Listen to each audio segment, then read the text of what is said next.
નમસ્તે વિદ્યાર્થી મિત્રો, આજે આપણે ધોરણ 8 ગણિતમાં ચેપ્ટર 15મું છે આલેખનો પરિચય. તો આજના લેક્ચરમાં આજના સેશનમાં આજે આપણે સ્વાધ્યાય 15.2 નો દાખલા નંબર 1 ને જોવો છે, જેની રકમ કંઈક એવી છે કે નીચેના બિંદુને આલેખપત્ર ઉપર અંકિત કરો, એટલે કે આલેખપત્ર ઉપર દર્શાવો અને ચકાસણી કરો કે બધા એક જ રેખા ઉપર આવેલા છે. બધા જે બિંદુ છે એ બધા એક જ રેખા ઉપર આવેલા છે, એક જ રેખા ઉપર આવેલા છે, સીધી લાઈન સ્ટ્રેટ લાઈન ઉપર આવેલા છે, એવું આપણને પ્રશ્ન ત્રણ આપેલા છે A B અને C. ત્રણ જે છે એ એક આલેખ ઉપર છે, આ એક આલેખ એક રેખા ઉપર છે, સેકન્ડ પણ એક રેખા ઉપર છે કે નહીં, બધા જે ત્રણ છે ત્રણમાં એ ચેક કરવાનું છે. પહેલી વસ્તુ કે જે આડી હરોળ છે એને કહીશું આપણે x અક્ષ, ઊભી હરોળ છે એને કહેવાય y અક્ષ. આ તમે જાણો છો. આ જે છે એ આપણું ઉદ્ગમ બિંદુ, બરાબર, ઓરિજિન પોઈન્ટ છે. એના પછી હવે શું કરવું છે તો કે x અક્ષમાં તમે જુઓ છો તો બધામાં હાઈએસ્ટ વેલ્યુ, બરાબર, પહેલો જે નામ હશે એ x નો હશે, સેકન્ડ હોય y નો. તો સૌથી મોટામાં મોટી તમે વેલ્યુ પહેલા દાખલામાં જુઓ છો તો હાઈએસ્ટ 4 છે. તો x અક્ષ ઉપર તમારે વધુમાં વધુ 4 વેલ્યુ, બરાબર, અથવા તો 4 થી વધુ લઈ શકો પણ 4 થી ઓછી લેવાની થશે નહીં. એટલે 1 2 3 4 અને 5, બરાબર છે. હવે y અક્ષ ઉપર તમે જો તો વધુમાં વધુ વેલ્યુ કઈ છે? વધુમાં વધુ વેલ્યુ 6 છે. તો y અક્ષ ઉપર તમારે 6 સુધી જવું પડશે. 1 2 3 4 5 6, બરાબર છે. x અક્ષ ઉપર 5 સુધી અને y અક્ષ ઉપર 6 અથવા તો એક સ્ટેપ વધારે તમારે જવું છે 7 સુધી તો જઈ શકો, બરાબર, એમાં કાંઈ ખોટું નથી, પણ 6 સુધી તો લખવું જ પડશે, કારણ કે y અક્ષમાં 6 દર્શાવે છે તો 6 તો તમારે હોવા જોઈએ, તો જ તમે દર્શાવી શકવાના છો. હવે પેલું બિંદુ મારે એ બિંદુ દર્શાવવું છે અને એ બિંદુના યામ છે xm 4 છે અને ym 0 છે. તો x અક્ષ ઉપર xm 4 છે અને ym 0 છે, ત્યારે તમારું બિંદુ નિરૂપણ આ જગ્યાએ થશે. એનું નામ આપશો a, જેના યામ છે 4 0. ફરીથી રિપીટ કરું છું, બની શકે તમને 4 અને 0 આપ્યું છે એની જગ્યાએ 0 4 આપેલું હોય તો y અક્ષ ઉપર આવે અને આ જગ્યાએ તમારું બિંદુ નિરૂપણ થાય, કારણ કે xm 0 છે એટલા માટે. પણ રકમમાં તમને ym 0 આપ્યો છે તો x અક્ષ ઉપર આવશે. આ એક વસ્તુ ખાસ ધ્યાન રાખજો. સેકન્ડ બિંદુ તમારે દર્શાવવું છે b બિંદુ. તો b બિંદુમાં x અક્ષ ઉપર 4 અને y અક્ષ ઉપર 2. તો આ y અક્ષ ઉપર તમારો 2 છે એટલે આ બિંદુ તમારું આવશે. તમારે દર્શાવવા માટે આ રીતના લાઈન કરશો તો પણ કઈ ખોટું નથી. એના પછી c બિંદુ, પણ એની પહેલા આ b બિંદુને નામ લખશો xm 4 અને ym આપેલો કમ્પ્લીટ. હવે c બિંદુ તમારે કરવો તો c બિંદુમાં xm 4 છે, ym 6 છે. તો આ xm 4 અને ym કેટલો છે તો કે 6. આ જગ્યા ઉપર 6 આવશે, બરાબર. આ જગ્યા ઉપર વ્યવસ્થિત તમે 6 દર્શાવી દેશો, જ્યાં તમારા બિંદુના યામ છે c 4 અને 6. એના પછી d બિંદુ તમારે દર્શાવવું છે. x અક્ષનો યામ જે છે xm 4 છે અને ym 2.5 તમને આમાં ક્યાંય y અક્ષમાં છે નહીં, પણ તમને એટલીસ્ટ હવે એટલી તો ખબર હોય જ કે 2.5 ક્યાં આવે તો 2 અને 3 ની એક્ઝેક્ટ વચ્ચે આવે, આ બિંદુ ઉપર આવે, બરાબર. હવે એને તમે લંબાવશો તો આ જે છે એ તમારું d બિંદુ 4 અને 2.5 ગ્રાફમાંથી તમારી પાસે હશે એટલે એકદમ વ્યવસ્થિત તમે પરફેક્ટ તમે ડ્રો કરી શકશો, બરાબર. હવે આ abcd જે બિંદુ તમને મળેલા છે, આ abcd જે તમને યામ મળેલા છે, બરાબર, નિર્દેશાંક, બરાબર, અથવા તો આપણે જે અંકિત કરેલા છે એ ચારે ચાર બિંદુને તમે જોડો તો એક જ રેખા ઉપર ચારે ચાર બિંદુ મળે છે કે નહીં એ તમારે ચેક કરવાનું છે. તો abcd ચારે ચાર ને તમે જોડો તો એક જ રેખા ઉપર મળે છે. તો ચારે ચાર જે બિંદુ છે એ તમને એક જ રેખા ઉપર મળે છે, બરાબર. વ્યવસ્થિત તમે ગ્રાફમાંથી ડ્રો કરશો એટલે વ્યવસ્થિત તમને પરફેક્ટ મળી જશે. તો આ જે છે એ પહેલો આલેખ કમ્પ્લીટ. ABCD ચારે ચાર બિંદુ છે એ તમે જોવો છો એક જ રેખા ઉપર આવેલા, બરોબર. ગ્રાફ પછી તમારી પાસે હશે એટલે વ્યવસ્થિત એકદમ તમને સીધી લાઈન સ્ટ્રેટ લાઈન મળશે, બરોબર. તો આ પહેલી જે તમને પ્રશ્ન હતો કે એક જ રેખા ઉપર મળે છે, તો નીચે લખવાનું કે હા એક જ રેખા ઉપર મળે છે. પહેલો જે ગ્રાફ છે એ આવી રીતના ડ્રો કરવાનો થશે. તો તમે આ જે બોર્ડ ઉપર તમને જે ગ્રાફ દેખાય છે એનો તમે સ્ક્રીનશોટ લઈ શકો છો. આ પહેલો ગ્રાફ કમ્પ્લીટ.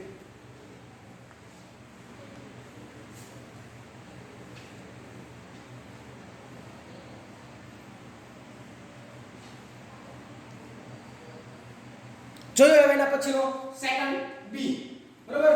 બી માં તમે શું કરશો? સેમ આ જ પ્રમાણે તમારે દર્શાવવાનું છે. સેકન્ડ બી જોઈએ હવે.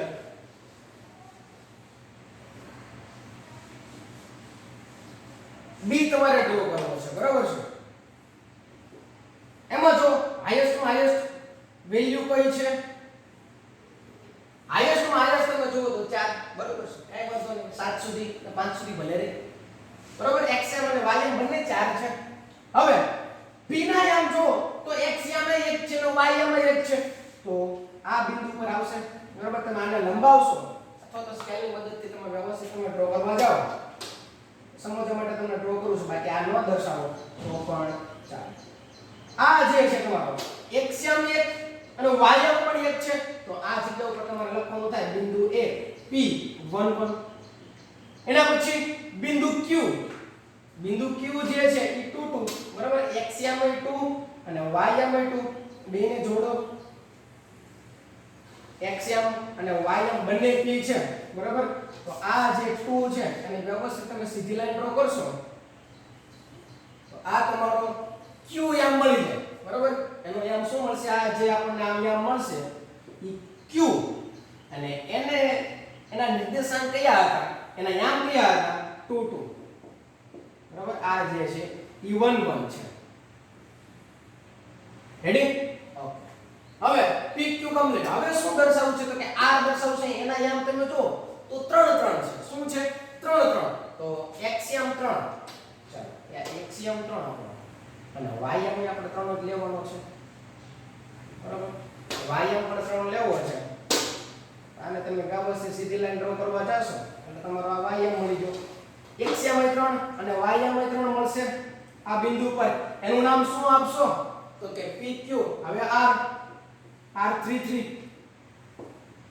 એના પછી લાસ્ટ છેલ્લું એકદમ સિમ્પલ s 4 4, બરાબર. આ xm 4, આ xm 4 અને ym કેટલો છે?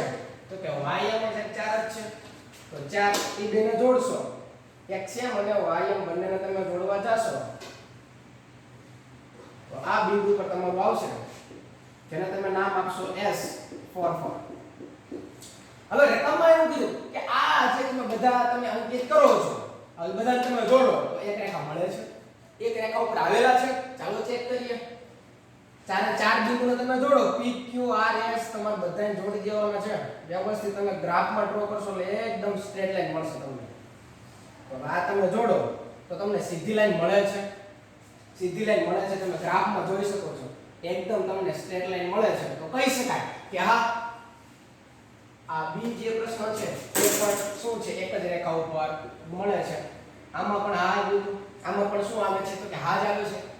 બધા જે બિંદુ તમે દર્શાવો છો, બધા બિંદુને તમે અંકિત કરો છો, નિર્દેશાંક કરો છો, ત્યારે તમે એનો xm અને ym બંને જે જગ્યાએ છેદે છે ત્યાં તમે બિંદુ નિરૂપણ કરો છો અને બિંદુ નિરૂપણ કરતા બધાના બિંદુને તમે જોડો છો pq r s, તો તમને એક જ રેખા મળે છે. તો નીચે લખશો હા એક જ રેખા ઉપર મળે છે.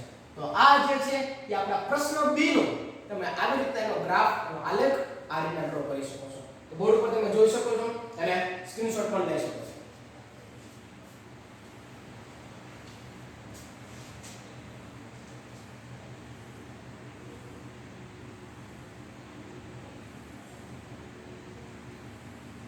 હવે એના પછીનો પ્રશ્ન નંબર c ની વાત કરીએ તો પ્રશ્ન c માં શું આપેલું છે જોવો જોઈએ.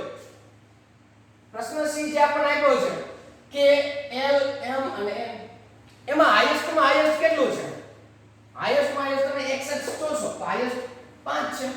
y માં જો ym તો y એ 5 છે.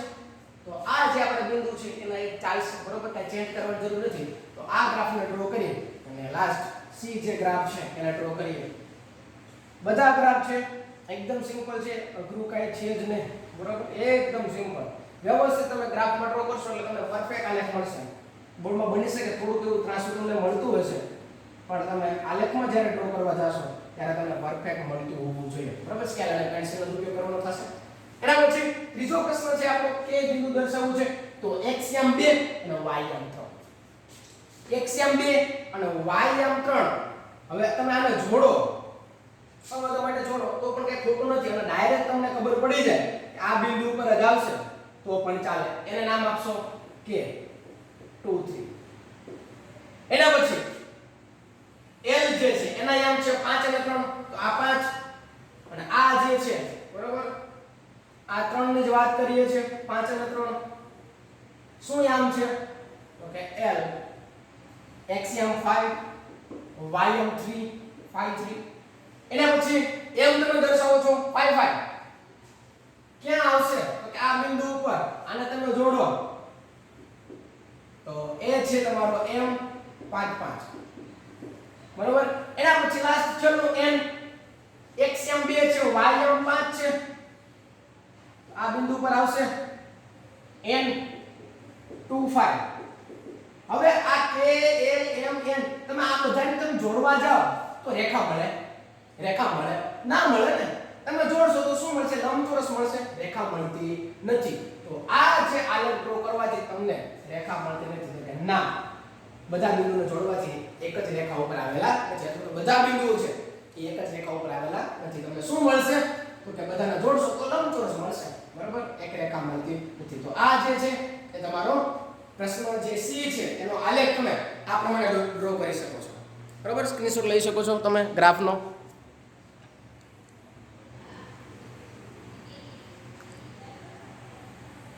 જોઈએ હવે એના પછીનો પ્રશ્ન, સેકન્ડ. પ્રશ્ન નંબર 2 જે આપણને આપેલો છે, એક પ્રશ્ન એવો છે કે બિંદુ 2 3 અને 3 2 માંથી પસાર થતી રેખા દોરો.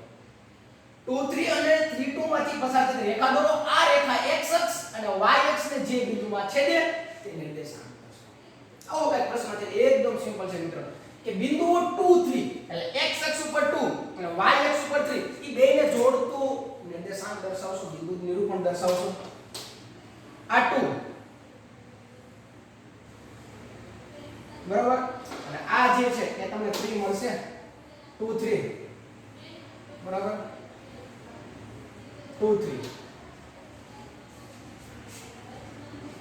નામ તમને રકમમાં કીધું નથી, કોઈ પણ x y z તમે આપી શકો. હું નામ આપું એ x અક્ષ, x યામ શું હતો 2, y યામ 3, બરાબર, a 2 3. એના પછી તમે જો તો બીજું નિરૂપણ તમને દર્શાવવાનું કીધું છે 3 2. તો x અક્ષ ઉપર 3, x અક્ષ ઉપર 3 અને y અક્ષ ઉપર કેટલા કીધા છે? 2. x અક્ષ ઉપર 3 અને y અક્ષ ઉપર 2. તો આ બેને તમે દર્શાવશો વ્યવસ્થિત, બરાબર. હવે આ જે બિંદુ છે એના નામ આપું છું B. એના યામ છે 3 2, બરાબર. હવે શું કીધું કે આ બિંદુ તો દર્શાવી દો. હવે આમાંથી પસાર થતી રેખા દોરો. આ બે બિંદુમાંથી પસાર થતી તમે રેખા દોરો. ચલો રેખા દોરો જો. બે બિંદુને એક્ઝેક્ટ સીધી લાઈન તમારે ડ્રો કરવાની કીધી છે, બરાબર. લંબાવશો તમે, એક રેખા દોરશો. હવે બીજું શું કીધું છે? આ રેખા તો ડ્રો કરવાની કીધી હતી. હવે શું કીધું છે? આગળ જો રકમમાં, તો કે આ રેખા દોરો. આ રેખા x અક્ષને, તો x અક્ષને ક્યાં છેદે છે? x અક્ષને ક્યાં છેદે છે? તો કે 5 ઉપર. તો એના યામ શું હોય? એનું નામ આપી દઉં C બિંદુ. એના યામ શું હોય? તો કે x યામ 5 હોય અને y યામ શું હોય? 0. x અક્ષને ક્યાં નિર્દેશાંક દર્શાવો? તો નિર્દેશાંક આ જે છે આ તમારે નિર્દેશાંક દર્શાવવાનો થાય, જેનો બિંદુ આપી દઉં C બિંદુ. એના યામનું શું હશે? 5 અને 0.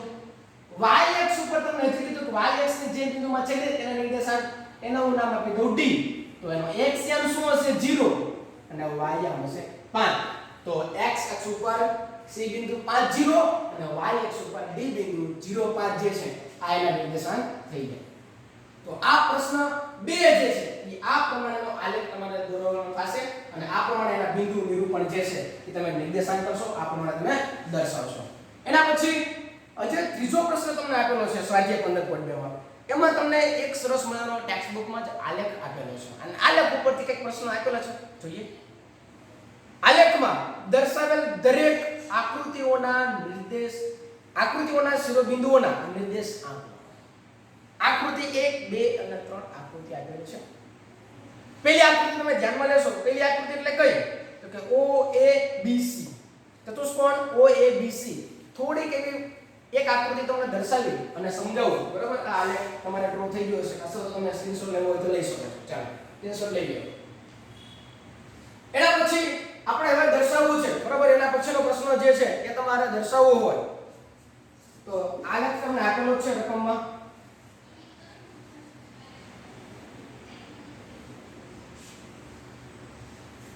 આલેખ તો તમને રકમમાં આપેલો છે. હવે એમાં તમને શું કીધું છે તો કે આ જે બિંદુ છે એ તમારું O છે, બરાબર? ઓરિજિન પોઈન્ટ આપણે દર્શાવેલું છે. એના પછી બીજું શું આપેલું છે તો કે આ બિંદુ પર તમારું A બિંદુ આપેલું છે. પછી આ બિંદુ પર તમારું C બિંદુ છે અને આ બિંદુ પર તમારું D બિંદુ છે. પહેલી આકૃતિની આપણે વાત કરી છે, આનો નિર્દેશાંક લખવા છે આકૃતિ 1 અથવા તો ચતુષ્કોણ OABC, બરાબર? એનો આપણે નિર્દેશાંક લખવા છે તો પહેલા આપણે O બિંદુના નિર્દેશાંક લખવા છે, બરાબર? O બિંદુના નિર્દેશાંક લખવા હોય, O ના નિર્દેશાંક શું થાય? O બિંદુના તો O બિંદુ એટલે ઉદ્ગમ બિંદુ ને ઓરિજિન પોઈન્ટ, એના યામ શું હોય? 0 0. એના પછી તમારે A બિંદુના નિર્દેશાંક લખવા છે.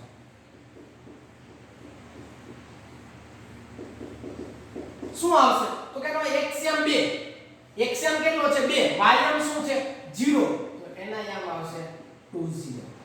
એના પછી આપણે B બિંદુના લખવા છે. ચાલો B ના નિર્દેશાંક, B બિંદુના નિર્દેશાંક લખવા છે તો B બિંદુના શું આવશે? એક્સિયમ. તમે આ બિંદુ ઉપર ઊભા રહી નીચેની તરફ જોવાનો પ્રયત્ન કરો તો કેટલા દેખાય? 2. અને આ બધું તમે જોવાનો પ્રયત્ન કરશો કેટલા દેખાય? 3. તો હંમેશા પહેલો તો એક્સિયમ લખવાનો હોય તો એક્સિયમ 2 અને વાયમ 3. તો B બિંદુના આવશે 2 3. એના પછી C બિંદુના યામ, C બિંદુના નિર્દેશાંક અથવા તો યામ, બરાબર? જે લખો. હવે C બિંદુને તમે જો તો x અક્ષ ઉપર શું છે? 0 અને y અક્ષ ઉપર કેટલા છે? 3. તો 0. તો આ પહેલી આકૃતિના નિર્દેશાંક થઈ ગયા. બીજી આકૃતિ તમે ટેક્સ્ટ બુકમાં જો તો PQRS ચતુષ્કોણ કરો છો તો P બિંદુના યામ થશે x યામ 4 y યામ 3 એટલે P બિંદુના યામ આવશે 4 3. Q બિંદુના આવશે 6 1. R જે બિંદુ તમને આપેલો છે R ના તમે આકૃતિમાં જોવાનો પ્રયત્ન કરો તો નીચેની x યામ 6 આપ્યો છે, y યામ 5 એટલે 6 5. S બિંદુના નિર્દેશાંક 4 7 અને આ જે છે એ PQRS ને તમે આ પ્રમાણે લખવાના થશે, બરાબર? જે મેં તમને દર્શાવ્યું છે એ પ્રમાણે PQRS માં લખશો. એના પછી ત્રીજી આકૃતિ, એમાં તમને ચતુષ્કોણ નથી પણ 3 બાજુ 3 ખૂણા ત્રિકોણ થયો. ત્રિકોણ કયો છે તો કે KML. K બિંદુના યામ તમે જો તો x ઉપર 10 અને y ઉપર તમે લંબાવશો તો 5 એટલે 10 5. M બિંદુના નિર્દેશાંક 10 8 અને L બિંદુના x અક્ષ તમે લંબાવો નીચે જોવો તો x યામ 7 અને y યામ 7 એટલે L જે બિંદુ છે એના નિર્દેશાંક આવશે 7 7. તો વિદ્યાર્થી મિત્રો એકદમ સિમ્પલ છે. તમારે નિર્દેશાંક કેવી રીતે દર્શાવવા, ગ્રાફ આલેખમાં તમારે કેવી રીતના બિંદુ છે એનું નિરૂપણ કરવું. તો વિદ્યાર્થી મિત્રો અહીં આપણે સ્વાધ્યાય 15.2 છે એના બધા જ દાખલાને પૂર્ણ કરીએ છીએ, બધા આલેખને પૂર્ણ કરીએ છીએ. ફરી પાછા નવા વિડિયો સાથે નવા ટોપિક સાથે મળીશું સ્વાધ્યાય 15.3 માં. Thank you. જય હિન્દ, જય ભારત.